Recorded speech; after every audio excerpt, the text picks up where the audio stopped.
Mon 11 idéal pour le Blue Lock Japan. Concernant le poste de gardien, c'est pas comme si on avait réellement le choix, on va mettre évidemment Gagamaru, mais il aura quand même prouvé de belles choses, donc en soi c'est pas un choix si inintéressant que ça. Et son remplaçant, ce sera Fukaku qui est le gardien des U20 pour ceux qui l'auront évidemment oublié.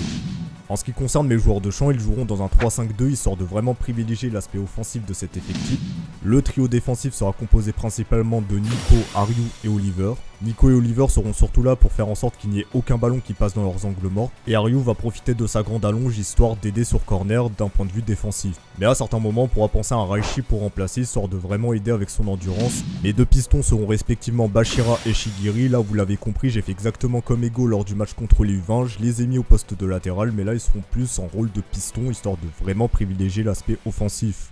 Leurs remplaçants seront évidemment Kurona et Zantetsu, qui auront quand même assez prouvé de par leur vitesse et leur capacité à percuter et déstabiliser l'adversaire. En milieu défensif, on mettra évidemment Karasu, qui aura prouvé en termes de conservation de balles. Et en tant que remplaçant, j'ai pas trop d'options, mais on pourrait mettre éventuellement un Ryo de temps en temps pour dépanner. Dans le rôle des milieux offensifs, nous mettrons Iori et Saitoshi dans le cas où il jouera pour les Blue Lock.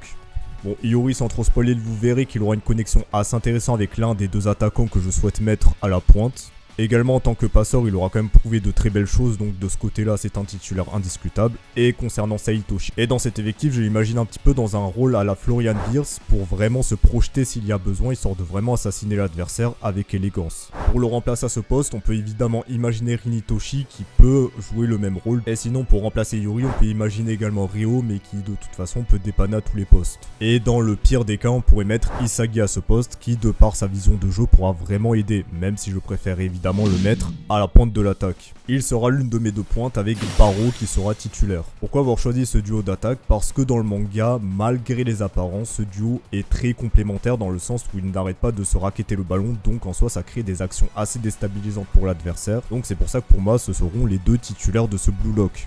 Et en remplaçant ce poste, on peut évidemment imaginer Kunigami, Shido ou même Rin, mais lui on va le mettre sur le banc parce qu'il nous casse tous les couilles maintenant, faut le dire les choses. Voilà, maintenant vous savez.